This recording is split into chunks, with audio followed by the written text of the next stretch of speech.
अस्सलाम वालेकुम। हॉस्ड-ऑफ स्पेस के ऊपर आज हम एक थ्योरम करेंगे।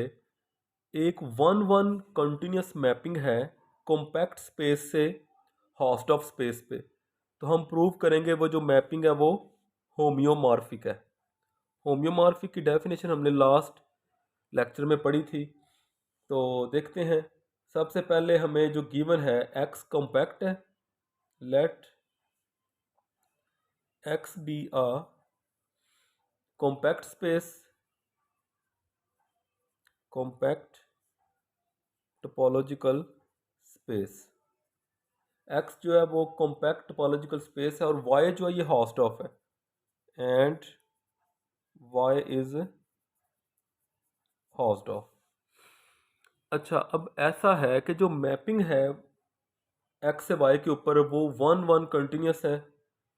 F is a mapping from X to Y, be a one one, be a one one continuous mapping.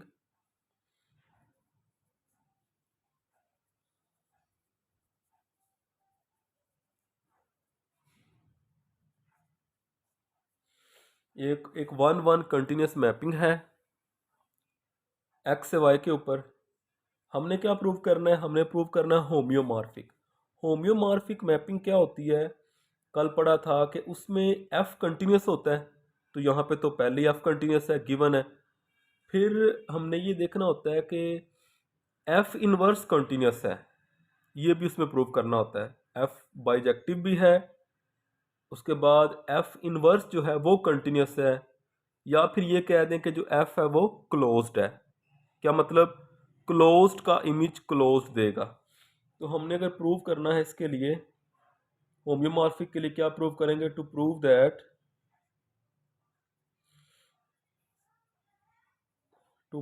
That F inverse, definitely ये वाई से एक्स पे होगा।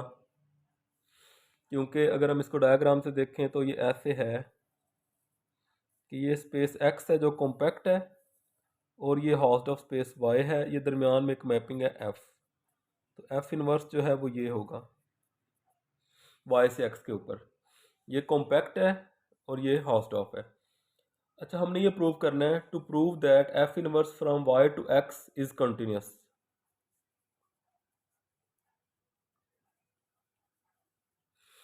क्योंकि होम्योमॉर्फिक करने के लिए एफ कंटिन्यूस भी होना चाहिए, एफ इनवर्स भी कंटिन्यूस होना चाहिए। तो एफ तो पहले ही कंटिन्यूस है, ये देखें हमें गिवन है कंटिन्यूस। एफ इनवर्स को कंटिन्यूस प्रूव करना है। तो एफ इनवर्स को कंटिन्यूस प्रूव करना है तो उसके लिए हम ऐसा करते हैं, हम एक क्लोज्ड सेट लेते हैं एक्स में से। फर्ज करें यहाँ पे एक क्लोज्ड सेट है एफ। तो हम इसका इमेज देखेंगे। अब अगर तो इसका इमेज जो है वो अगर तो इधर भी क्लोज जाता है एफ ऑफ एफ, अगर ये भी इधर क्लोज्ड हो जाता है, इसका क्या मतलब है कि जो मैपिंग है वो क्या हो जाएगा? मैपिंग हो जाएगी क्लोज्ड। तो मैपिंग को क्लोज प्रूव कर दें तो उससे ये भी प्रूव हो जाता है कि एफ इनवर्स इज कंटिन्यूस या एफ इज ओपन। ये सारा कुछ इससे प्रूव होगा। तो अब हम इसमें ऐसा करते हैं कि ये जो हमारे पास है एफ इनवर्स, चलें ऐसा कर लें, जो एफ है F is closed, F is closed subset of x. F जो है वो ये कैपिटल एफ, ये एक्स के अंदर एक क्लोज सबसेट है। अच्छा, अगर तो ये एफ डेफिनेटली अब क्या हो सकता है? एफ एम्प्टी हो सकता है। अगर तो एफ एम्प्टी है देन एफ ऑफ एफ क्या होगा? वो हमारे पास क्लोज्ड ही रहेगा। क्योंकि जो एम्प्टी क्लोज्ड है तो उसका इमेज क्या होगा? क्लोज्ड ही होगा। F of F is also closed. लेकिन अगर एफ जो है वो एम्प्टी नहीं है, ठीक है, अगर एफ एम्प्टी नहीं है तो वो है क्या? है वो क्लोज सब स्पेस कॉम्पैक्ट की, तो वो खुद भी कॉम्पैक्ट होगा। ये जो एफ है, क्योंकि एक्स कॉम्पैक्ट है, उसका एक क्लोज सबसेट है तो वो भी कॉम्पैक्ट होगा। Closed subset of compact space is compact. तो फिर एफ जो है वो कॉम्पैक्ट हो जाएगा, क्योंकि कॉम्पैक्ट स्पेस का क्लोज सबसेट जो होता है ये कॉम्पैक्ट होता है। ये एक थ्योरम है। अब जो मैपिंग है, ऑल्सो मैपिंग जो एफ है फ्रॉम एक्स टू वाई, क्योंकि वो कंटिन्यूस है, इज कंटिन्यूस मैपिंग, ये गिवन है।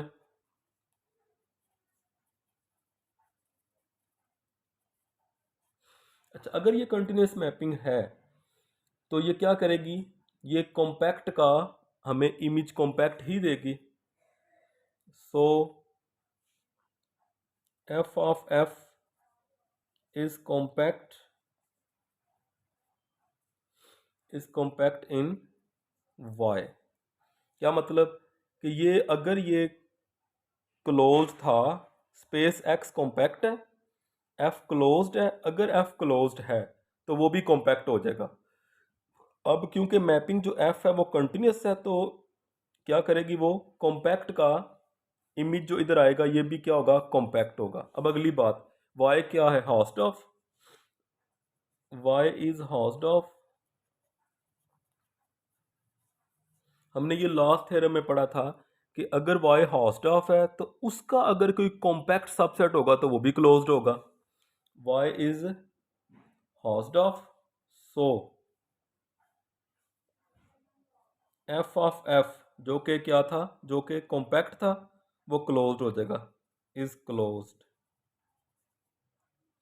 तो ये देखें ये क्या हुआ, ये असल में ये हुआ कि यहाँ पे जो क्लोज सेट था, यहाँ पे जो क्लोज सेट था वो पहले कॉम्पैक्ट बना, कॉम्पैक्ट से इधर कॉम्पैक्ट बन के गया, फिर उधर कॉम्पैक्ट से दोबारा क्लोज बन गया, तो असल में क्लोज्ड का इमेज क्लोज्ड मिल गया। तो मैंने आपको शुरू में कहा था कि इसके लिए अगर आप ये प्रूव कर दें कि एफ़ को ओपन प्रूव कर दें, या एफ़ इनवर्स को कंटिन्यूस प्रूव कर दें, या एफ़ को क्लोज प्रूव कर दें, तो हमने एफ़ को क्लोज प्रूव किया है। एफ़ क्लोज प्रूव करने का क्या मतलब है कि क्लोज्ड का इमेज क्लोज्ड ही जाएगा, तो वो क्लोज्ड ही गया।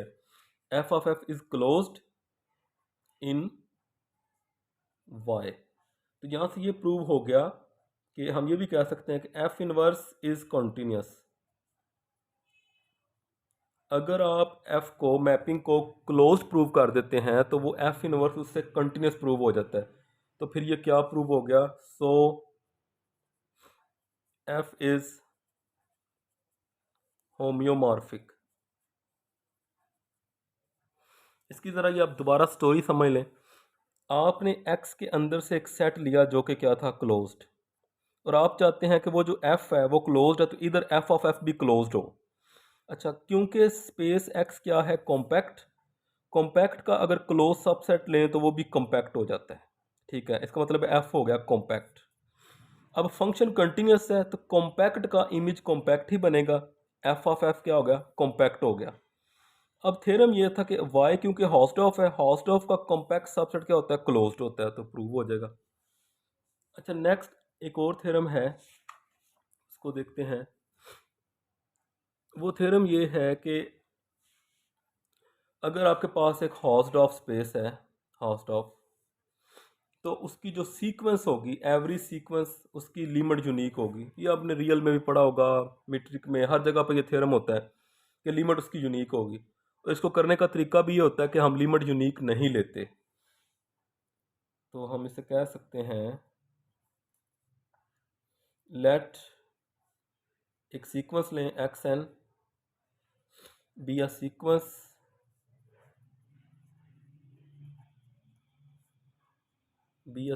इन x.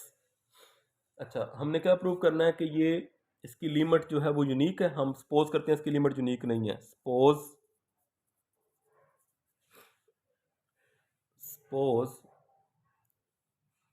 X N converge to A and B. X N जो है वो दो लिमिट्स को कन्वर्ज कर रही है, ए और बी। ये ए और बी दोनों डिफरेंट है, इक्वल नहीं है। अब क्योंकि एक्स हाउसडॉफ है तो उसके दो डिफरेंट पॉइंट मिल गए, तो उसका जो एक्सियम है वो यहाँ पे अप्लाई होगा। सिंस एक्स इज हाउसडॉफ,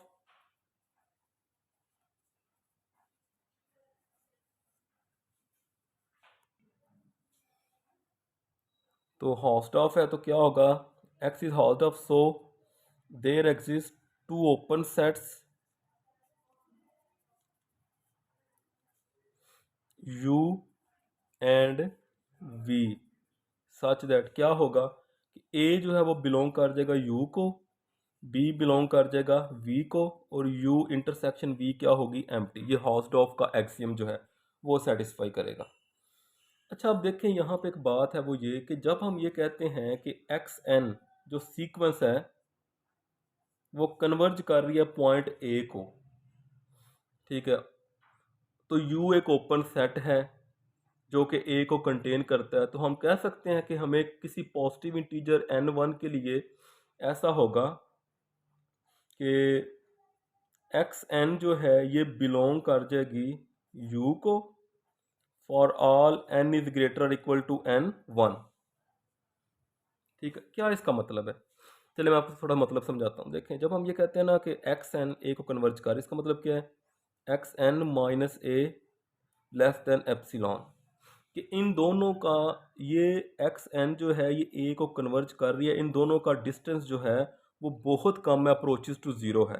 तो फिर हम ये कह सकते हैं ना, क्योंकि देखें ये फ़र्ज़ करें ये यू है, यू के अंदर ए है, ये देखें ए जो है वो यू के अंदर है, तो जब एक्स एन ए को अप्रोच कर रहा है उन दोनों का डिस्टेंस इतना कम है कि हम कह सकते हैं कि जो एक्स एन है वो भी यू को बिलोंग कर रहा है। ठीक है, इसी तरह अगर हम दूसरी बात करें, similarly V is an open set containing B so far integer n2 greater और इक्वल टू n, क्या होगा, हम कह सकते हैं कि जो एक्स एन है ये बिलोंग कर जाएगा V को।